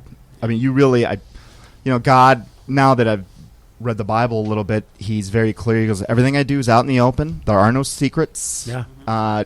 Where he goes, but the one that opposes you, i.e. Satan, because he's not up against God. God will kill him. He's already won. He's up against us. I mean, there are 7 billion individual battles going on, and Satan's got the resources to... He's engaged with everyone. I mean, he's got enough demons down there where... I don't think Satan is omnipresent like God or the Holy Spirit can be. But he can mimic that because he's got such a massive demonic world. I mean, at the time of Lucifer's fall, there were 1,000 times 10,000 times 10,000 angels, which comes out to, I don't know, 1 trillion or something like that. The point is the number of fallen angels that there would be is so numerous. We all have several probably assigned to us. And wherever you see, another word for conspiracy is hidden truth. If you ask me, by now I think I've probably looked into, I don't know how many, probably hundreds, but let's just say I've looked into 100 where I spent, a good solid week looking into it, reviewing what was put out there, what the witnesses had to say.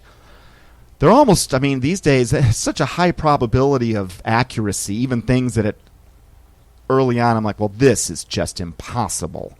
Like there was a time where I'm like, why are these alien guys mucking up a very good 9/11 story? Like, why does a guy that talks about 9/11, why is he also talking about aliens? What an asshole. Like, he is ruining, only to find out 2 years later, holy cow, they are absolutely all tied in together. And whenever you see things hidden, oaths, secret, that is the workings of, the dark side, the left-handers. And you got to be careful, because the closer to the truth you get, the more static you're going to get from the world. I was feeling really defeated a couple weeks ago because I'm trying to do these things. I've changed my life. I'm trying to live a better life, and I'm trying to do the work that I believe I'm supposed to be doing. And it's just like so many things were blowing up around me. It's like, what is going on? And then I heard a sermon on the radio, and I can't remember who it was by, and I don't know. Maybe Kat will know the the biblical reference. But once you defeat a demon, like say smoking for me. Okay, so I'm coming up on a month without a cigarette, which is pretty incredible for me, and so I defeated. I'm defeating the demon of smoking. Well, the thing is once that demon's defeated, he's done. But he just doesn't go away quietly. He goes away and grabs 7 buddies and comes back at you 7 times harder. I'm not sure if that's. I mean, what you're talking about. Well, Matthew, that was a sermon I heard. I don't know. That's biblical. No, you're talking about Matthew 12:45. Then it goes and takes with it 7 other spirits more wicked than itself, and then they go in and live there. And the final condition of that person is worse than the first. That is how it will be with this wicked generation. Although, for some reason, I feel like that speaks to, like, if you use your smoking for an example. You prayed. You asked God to give you the strength and the power to quit, and He did. Okay? He took that away from you. 3 months later, if you started smoking again, I wonder what would happen. I wonder how much harder it would be for you to quit. Well, does that make sense? Sure. That's how I kind of, read that. But what other questions we have out there? What do you got? So this is one that I've seen a lot of it, and I feel like I should have researched into it, but I just haven't. But I hear little peeps about it. Is Bohemian Grove? Yeah. And so I just want to know basically what that is and why is that something that I can't stand the fact that I could speak to this now. Yeah. So disturbing. Because it's just one that I just haven't looked into, and I just want to see. I mean, I don't know. This for the whole group. So whoever. It's a ritual club for people that praise Lucifer, whether they realize what they're doing or not. They take part in they themselves, the people exiting there, will say they took part in a mock human sacrifice. That's what they say. Now, the conspiracy theorists will say it's a real human sacrifice, and I tend to think it is a real human sacrifice. I mean, who would participate in a mock human sacrifice? Why don't... Who wants to be the mock? Yeah, either way, it's bad. Either way, it's like... And they worship the god of Moloch. Actually, that's Semiramis that's there. A lot of people think it's Moloch. Moloch was this cattle, boar's head-like creature with brass hands, and used to sacrifice your children by putting your own kid. Now, don't ask me how people do this, but then again, we lead the world in abortions. So in a way, we are killing our kids. So we can be tricked into a lot of things, but they'd put their kids on these hot brass hands, and they'd literally watch them. Yeah, they burn to death. The ancient Israelites did this very thing, right? Which that's abomination. Sure, and that's linked to the ritualistic, death-based the organization you had in all of the pyramid cultures from around the world, whether it's the Aztecs or the Egyptians or the same story. They worked off of spilled blood, and there is something about blood, and it also has to do with why Jesus had to spill his blood. I don't fully understand the power that's in it, but these guys go out of their way to get human blood, and preferably human blood from someone that was in a massive state of fear. And it apparently gives them a high when they drink it that is incredibly addictive. I'll never find out what that is. But the owl, that creature that's there at Bohemian Grove, is actually Semiramis. And if you go look at what Semiramis was this owl-like ritual sacrifice creature, and it was predicted that the kings of the earth would be doing this in the last generation. And here we've got video evidence. This is another place where I think Bible prophecy has been fulfilled. It's like, the masses now, everyone's heard of Bohemian Grove. I mean, at least the rumor about it. And here we have the kings of the earth. Yeah, presidents. Praising Lucifer. That's what makes it so significant. You literally have world leaders, moguls, CEOs, all these really important people that take part in this really pagan activity there. That's why it has such attention. It's like, why are these... And it's really secret. I mean, the property is guarded. They have their own security force there. What kind of interests me about it is, besides, like, if you get away from the conspiracy theory community, like, regular people know about this one. You know what I mean? Like, they talk about it on the news. Like, well, they think it's if you go with like the mainstream, right? They'll tell you it's like a resort. Well, it's where these stressed out people go to let loose. Yeah, kind of. Should we go to Lake Placid or Bohemian Grove? Right. But it's just weird to me. Like, usually you don't hear of something on both sides. You know what I mean? Well, that's because it's something significant there. Well, they have to put it in the mainstream media because they kept getting such a. That's what they'll do. That's how they supposedly debunk our conspiracies. Yeah, if they get enough you put buzz. it in there, and oh well, I mean, it's right on the mainstream media. It can't be what they say it is, otherwise it wouldn't be in the media. Yeah, it's like a beating to the punch. Illuminati, that term. Now, the term had been with us going back to the days of Adam Weishaupt, 1780s. So it wasn't like some new term, but they were... Obviously, it's been in the last 20, 30 years where they're now... We have the ability to record ourselves talking. We have simple communication. I mean, it's just 100, 200 years ago, we'd have to put a letter, give it to a guy on a horse. It would take months for it to get somewhere. Now, I can have something on the internet in 30 seconds that can be viewed by billions. That was another technology that was predicted also in the Bible that came to pass. Wow. And we were talking about this in terms of Bohemian Grove, whatever. Putting in the mainstream media. So so Illuminati, they start to get popular. It's like people are starting to look into them, and then all of a sudden, it's pop culture. Out comes Dan Brown, and yep. And everyone watches the movie, and he talks, the Illuminati is this ancient, mythical, blah, blah, blah. And that the way we learn is you don't remember your source of information, even if it's from a fictional source.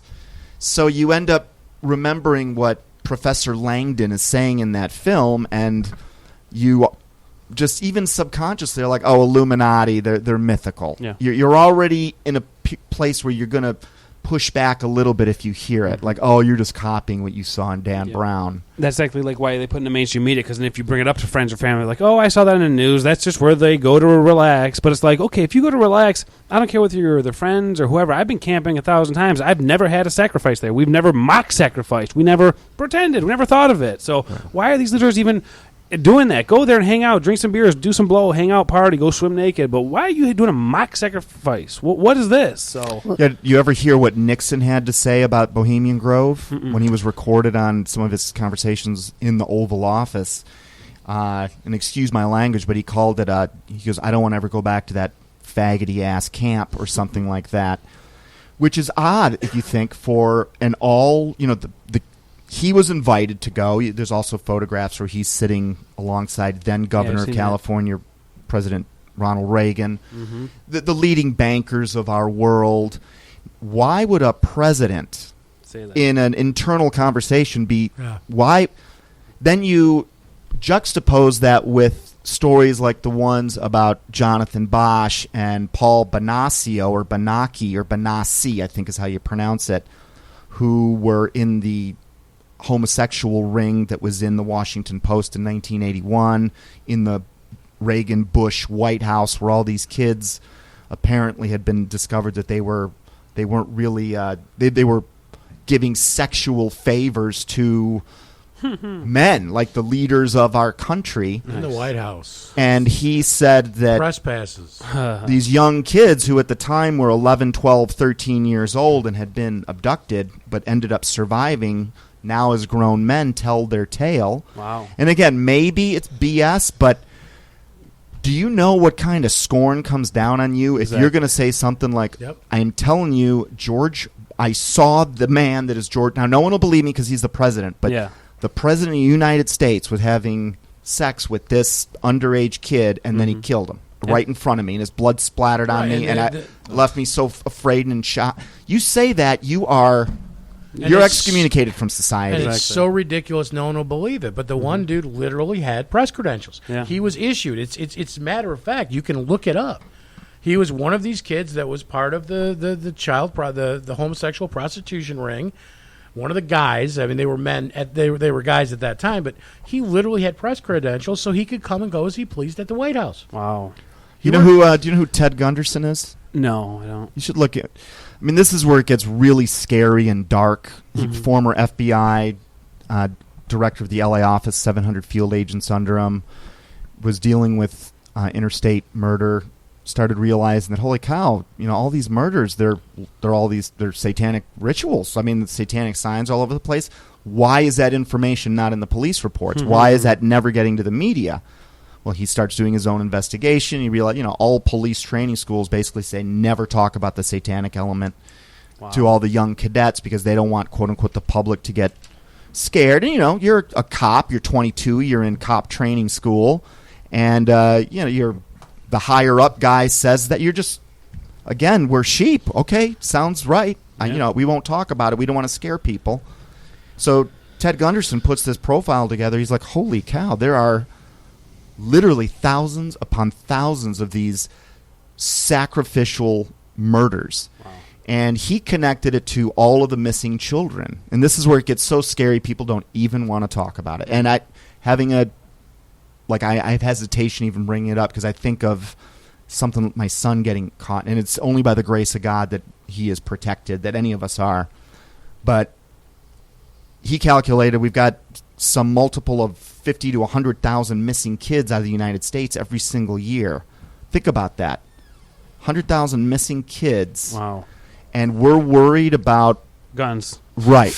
Exactly. 50 people died. And you can't even go find, in fact, these have been actually blocked several times by the very agencies that are supposedly built to protect us from this kind of evil, but they wouldn't even let databases be set up so that inter-police office departments can see, hey, are there any similar patterns like this in other states? So we don't even know. It's ridiculous that we don't know how many children with certainty were abducted in the United States. Yeah, but we can track anything we want. Right. But that we don't know. And Ted Gunderson ended up linking this to, and where it gets really scary, they're apparently, this is conspiracy theory. I've got no proof other than a very credible person in the FBI said that he saw it, that a lot of these kids are kept in underground, literally dungeons in like massive prisons, and that when they need when it's time for a ritual sacrifice, and it's around certain times of year, that's what these kids are used for. And they literally get their blood drunk, they get eaten. I mean, it's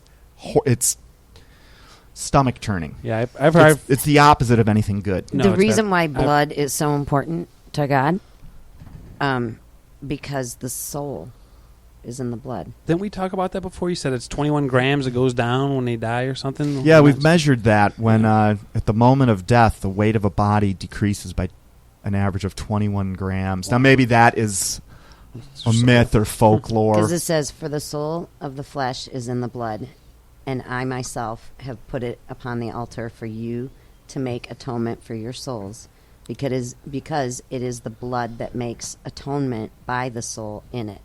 And that's in the book of Leviticus. And then a few verses later it says, the soul of every sort of flesh is its blood. And in Genesis it says, only you shall not eat flesh with its life, that is its blood. Yeah, so when, like, I used to think God had all these rules, like, don't have sex, don't eat good food, don't do this, don't do that. And I'm just like, really, dude? I'm jumping through enough hoops. But when you actually go investigating it, it seems to always be for our own protection. Mm-hmm. So here, Kat just read something about how God is very strict about never drinking the blood of a live animal, or ever. Mm-hmm. And I don't think it's just because he's telling us that because you won't like the taste. I think it's because he knows there's something about doing that which can absolutely somehow corrupt us. Could it have something to do with DNA? I mean, isn't DNA in the blood? Mixes your right? DNA with an animal. I mean, I don't know what happens when you drink someone else's Well, I have blood, an opinion on this. I think I think it's what we refer to as an entry. So anytime you take part in anything like this, being Bohemian Grove with all the ritual sacrifice and homosexual activity, whether it's you shoot up heroin or whatever, or you drink blood like these vampire people think they're vampires, right? This is cool. I think it's an entry, and what that is like an entry point for demonic activity. So it leaves you vulnerable, leaves you open to where, when it'd be just like if you rip a hole in your ballistic vest right at your heart. Well, if the guy is a good shot, you're dead. You don't have that protection there anymore. So it creates, it's just like playing with a Ouija board or anything like this creates what referred to as an entry. And then you don't even know it, but what you've just done is opened yourself up to. Speaking of Ouija boards, I went back and saw The Exorcist a couple months back. Yeah. Opening scene of the movie. Well, that's how it started. So scary. I never caught that. Yeah, that's the how little girl that's how was it started. just. You saw her finishing up with a Ouija board. That's and what that was the director's way of saying entry point. And that's actually based on real accounts. Mm-hmm. That movie. So that is absolutely a visual display of what an entry is. Google yoga kind of freaks me out a little bit. Yeah, I'm just not that flexible. So. I'm just saying. I mean, there's some weird. Yeah.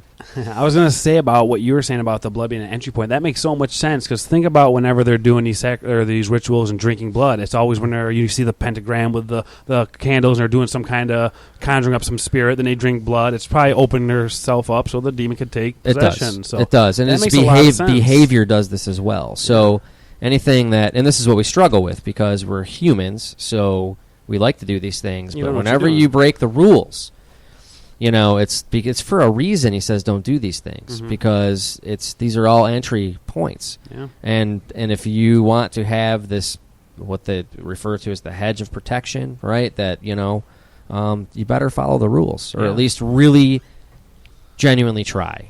And if you screw up, you really feel bad about it. Yeah, that makes a lot of sense. Yeah, the people that are involved in because I would ask myself, well, how do you go to your second ritual? Like, how does that happen? When's the next one, guys? And it's not like you just go from being an entry level Freemason to all of a sudden you're involved in the human sacrificial ritual. I mean, you are brought up slowly. I mean, just you're eroded and worn down over time, and there's apparently you get a high, and you really do, when this happens, you are essentially giving a green light for demons to indwell in you. Mm-hmm. And apparently inside of these circles, there's actually, these guys want to they want more power. And some of these guys that are doing this sort of thing, they actually have some pretty incredible physical traits, mental traits. They've got a spirit world that is ready to assist them, in their life here. And some of these guys, from what I understand, will be contaminated with hundreds upon hundreds of demons. And the more they get, the more powerful this guy is. Well, think about like Bohemian Grove. If there's, how many world leaders, these big, rich, powerful people that are already probably contaminated or possessed by how many demons, and they're doing these things and conjuring up all this shit and drinking blood together. God knows how many evil spirits or demons they're just bringing at that one ceremony. It can be thousands per person. Yeah. I mean, there's a story in the Bible that is specific for a reason. When Jesus cast out demons from a person, and the demon was a legion, which is 6,000.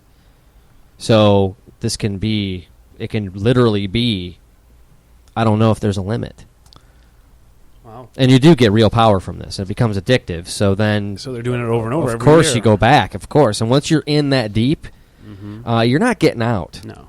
You're not going to get out at that point unless these people convert and are protected. The ones that seem to be alive to talk about it have a common trait, and that is they converted to Christianity. Absolutely right. Wow, so they've seen something, and it's... Well, it's the only thing keeping them safe. I mean, otherwise they would be... I mean, their brake lines would fail or something. I mean, they would just get rid of these people. Yeah.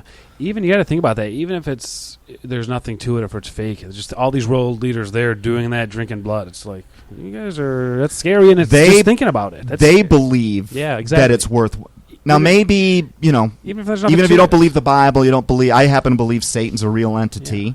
But even if he's not, these world leaders Still think creepy. he is, and they're following his Bible. I mean, there Right. is a counter Bible to the Bible. Yeah. No, I was saying even if the Bible never existed and it was just this and like there's nothing to it, even if there's guys drinking blood like that, that's fucking weird. Yeah, it's pretty far out. Yeah, it's not right. Yeah. There's nothing to it besides just hey, let's get together. John's been waiting pretty patiently. Yeah, What you got? What you got, brother? Dude, so when you were talking about missing kids, you said like 150,000. I was like, I had to look it up because I was like, that just seemed so crazy that it was No, that there's many actually kids. more. Might even be a lot It's more. about 500,000. In 2015, and the FBI had 466,949 cases of missing children. Right. Wow. What the? Well, You some know of those, what? keep in mind, some of those are repeat, like Yeah. runaways, Right. Yeah, but yeah. they still estimate that to be at least half of that. Let's say the runaways were still 100,000. Okay, No, it's ridiculous. that is crazy. That's actually how we got Cat on the That's scene. how we got Cat on the show We in the came first up place. with that stat on the show one Yeah. day, and Dave and I were blown away, so we wanted to talk about human trafficking. And Everything on the Can't do news about doesn't matter. This should be the only thing We we said talk the same about. We said the This should same be the thing. only. But Yeah, if we what put is on going the on? news, we'll get another diet show or Yeah. a cat video, and Wow. this is a way bigger deal than you're right than pretty much anything. Wow. than anything. Yeah. When kids, man, we figured it out. We did the math. It literally is, I think, a classroom of kids from Yeah. every state Every day. every day. Wow. So, how come nobody's noticing this? So Russ Dizdar pooled his work with a few other guys that were in the exact same field, and he estimated that in the United States since about 1965, 1970, there have been, get this, 500 million ritual Wow. event sacrifices. And I want to make sure I have that number right, and maybe I'm off by a zero. The number's staggering, but these are individual events where people are conjuring demonic entities out of a place they're not supposed to be, giving them access to our world by inhabiting someone's... dude. That's right. So I was. It's weird too. Now that I think about it. So about a month and a half ago, when I was in Florida, I drove down to Florida, and I would stop at all these rest stops. They always had that poster board of missing kids, and it is always literally filled, Packed. and it was to the point where, and I never checked it, but I was like, oh, these just all had to be the same kids, because I started noticing it in each state. Like, so I went through Ohio, Tennessee, Kentucky, and every board was just filled. Like, it looks like one of those boards of like college kids trying to sell stuff, Right. It's just stuff packed on it. And every state had that. So I was like, well, these just had to be the same kids. You know what I mean? Because I feel like if there's, in my mind, in America, like if 1,000 kids go missing in a month, let's say, like that's something crazy is going on. But Yeah. it's more than that. Like it's a lot. That It's stat something just like blew my it's mind. something like 16,000 a year from each state that are That's that are crazy. literally missing, not like So, runaways, not Since the Iraq War started in 2001, if that's the number, what number did you give? About 400? It was 466. That's- All right, so it'll be 16 years this year times 4. You've got that's 64 million. No, 6.4 million. Am I doing the math right? well, it'd be 8 15 million. times It'd be about 8 million. And you know what? I just thought about 8 million missing kids. Roughly, That's yeah. way more than how many soldiers we've lost in Iraq, which is a story. Dude, of there are it. countries that don't have 8 million people in it. But here's the thing. So where I got that from was from the FBI. So you figure that's not. So that's entries in the FBI. Like there's a couple steps. So if I ran away, you'd call the police, and let's say I come back the next day, that wouldn't make it to the FBI. That's from the FBI. No, the way they actually record it is they take it from all the. every report gets logged. Oh, okay, gotcha. But they still, we got it from the Center for Missing and Exploited Children, Yes. that they still estimate that at least half of that are legitimately missing, like kids that just disappear from the face of the planet. Wow. I mean, 250,000. they're just a gone. year. They're just gone. In a lot of these cases, it's like crazy. someone's seen the kid, then no one sees the kid, no one knows where the kid is, never shows up, no body, no nothing. No, I mean, it's just a mystery. Now here's where it gets thicker. There are government people that are well aware that this is going on, and this goes back to this. I don't think it was a mythical meeting called the Greada Treaty, where Eisenhower, apparently at Andrews Air Force Base, had a meeting with what he believed were extraterrestrial creatures that obviously had hyper intelligence above ours, and with a gun to Eisenhower's head said, here's your deal, we will give you some of our technology in exchange, you're going to let us take some of your people. And you'll actually find active inside from within our own government people that are trying to suppress this as if they're honoring this. And this is how I believe the deception worked, because I don't think Eisenhower thought he's meeting with demons. Mm-hmm. I believe Eisenhower really believed that there was some sort of extraterrestrial presence around our planet, and he did what he thought was best for the country. Yeah, to make peace. Yeah. That's pretty crazy. The missing kids is unreal. I was thinking when he was still blowing my mind just thinking about it. No, it's really right. But what was occupying the news cycle? Bathrooms. That's what I was about to say. Right. 250,000 kids a year are gone. Yeah. Right. But we're so if even concerned a about percentage of just those here. are being exactly right, that's just here. You can get an idea of the United States might have been founded on wholesome ideals. We're one of two nations that were ever formed with a covenant with God. Right. And I think one of the reasons we became the light of the world within a mere 100 years of our formation, that wasn't, we came out of nowhere to become a superpower, going up against, the Britons and the Spains and the Frances of the world that had been entrenched. And I think it was with his blessing and his hedge of protection, we become a superpower. But look what we're doing. If those numbers are true, and what these FBI guys and these credible people have to say about what happens in these ritual sacrifices, how many there are, we are turning into Babylon. We're turning into a demonic kingdom. And I actually, the only thing mentioned in the Bible is Mystery Babylon that's going to get wiped out. But I think just reference those numbers for missing kids against the number of abortions that are held every year. Well, and there you go. Read chapter 18 of the Book of Revelation, and then tell me who or what you think might be. What is chapter 18? That's the Mystery Babylon summary. I was going to say, John, about the missing poster thing. There's no question. I remember growing up, missing kids was a big thing. You'd have the milk cartons there, and there was that show on TV with the guy, the missing kids show, and there was always stuff about missing kids. It was a big thing when I was growing up. Then all of a sudden, you just don't hear about it anymore. Well, and now, do you remember Deanna Seaver when we were kids? Anyone remember that case, Deanna Seaver? I don't know. It was everywhere. And she was I don't remember the case, but I was a little kid when it happened. I just remember seeing her picture everywhere. And you don't see that anymore. I remember when a kid, like you said, when a kid would go missing, it was a big deal. Like, there's a missing kid, and that. I see it a lot on my Facebook page because I have a lot of friends that have awareness, especially with human trafficking. Now you just get we're not even close to where we need to be with regard to all this stuff. But, You can run a neat little statistical comparison. So if I were to ask you guys right now, if you take a random 1,000 people that have children, how many of them, total random group, how many of them will have a child that died before the age of 10? I don't know. No idea. I don't know anybody. Yeah, me either. Let's say, like miscarriages and stuff. Does that?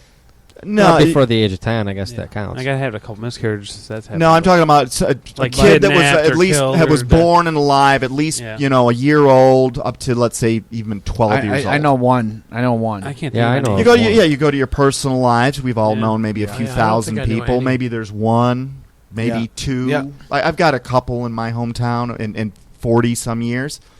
All right. I think that's reasonable, but you could probably actually find that statistic for real somewhere. I bet you that's measured somewhere. This is what I love about the internet. Now go and put together a list of 1,000 people that are known in the world. The Arnold Schwarzeneggers, the Brad Pitts, the Angelina Jolies, the presidents, and then go see how many of them have lost a child.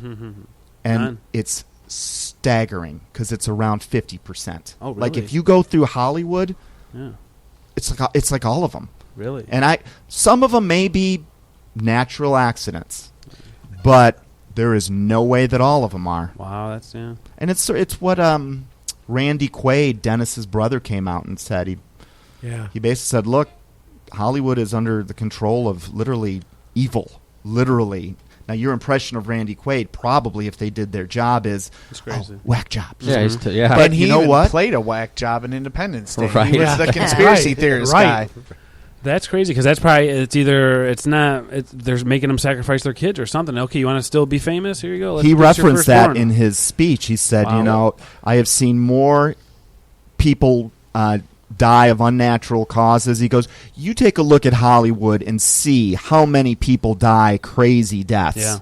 And if you think about it, there's how many really famous people in Hollywood are there? Maybe 1,000 or 2,000. Mm-hmm. But how many of them just die? I mean, from James Dean to Paul, what's his name? 27 Club, is that what they call it? What about Jim Morris? I mean, it's staggering. That kid that's in the new Star Wars movie, his Jeep randomly hits him and crushes him to death. That was like Star Trek. Yeah, that was like a week ago. He plays the Russian kid from Anton Yelchin. He's dead? Yeah, his Jeep crushed him randomly. He got out of his Jeep and it crushed him. Parked on a hill and he didn't put into park or whatever, and it rolled down and crushed him. I wonder if they're putting out any legislation against Jeeps. My conspiratorial self thinks something electronically there's wrong with the a decent chance that was prearranged either by his parents, because that kid was in acting when he was really young. You could see him on early Law and Orders. And parents that get their kids into acting that young, any of the Disney kids that come out, they are all of them absolutely contaminated. And I think that's just one of the places where they go to get them. Yeah. Okay, well, hey, we appreciate you guys coming down. Yeah, absolutely. Come down anytime. Hang around. Hang on one sec, because I don't want to end this on such a heavy note. Yeah, that was scary stuff. Understand this: evil may be real, but so is good, and so is God. And if you want to be on the winning side, all you have to do is basically ask Jesus Christ or God, and you will be protected and shielded from all of this stuff. So you don't have to be scared of it. But better to know than to be ignorant. No doubt about that. Amen, brother. Amen. We'll see you next week. See you guys next week. Thanks, guys.